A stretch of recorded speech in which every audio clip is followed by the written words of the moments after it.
leen di fay bu baax. Jaara Dramé laa tudd. Daam sama nijaay la moom ak sama yaay ñoo bokk benn papa. Anko mu nekkoon ci sama yaay sama maam sax moo ko yar sama maam la nekkoon ñu nekk doog moom foofu fawandoo defandoo lépp. waaw sunu nijaay la moom waaye nag sunu moroom la sorewuñu ak moom ñoo bokkoon benn kër. ñu ko yëgee moom jaaxle ak tiit rek ndax boobu ñun ñu ngi ko doon pour ñun xam nga ñu ngi doon wax ne daam gisuñu ko ñu koy wër nii man ma xëy rek ñu woo ma sama yaay woo ma ne ma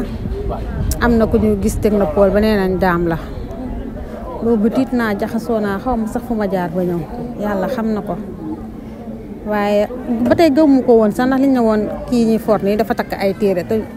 daam xamuñu ko woon takk téere ndax dafa am diine moom doxul ci yooyu yëpp léegi nag après si lañ ñu woowaatee ñu ne ñu daam la parce que dañoo for fekk carte d'identité ci poosam ancien carte d'identité moo tax moom noonu lañ xamee ne moom la muy lu tiis lu metti wax dëgg yàlla. yan kàddu nga mën a seede ci moom. kii kooku kay macha allah ku baax ku yaru ku bëri kersa am diine dëgg yàlla ku yaru torop ta baax am respect ci ñëpp la yemale ñëpp la respecté. wallahi kàddu gi kay benn la moom ko am respect ci nit la du sax sigi xool nit foo ko fekk day sol kap wàccee ko mënul jàkkaarloo nit ñi di ko xool yàlla xam na ko muy ñun ñi mu fawandool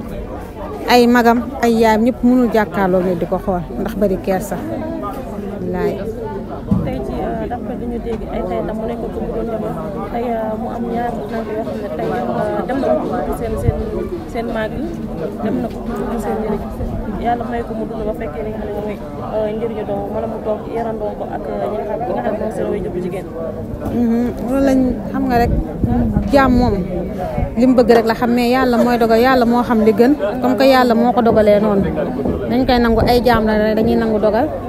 ñuy ñaan yàlla teg loxo ci njaboot gi may leen sutura ak teraanga ba ñu màggal jaam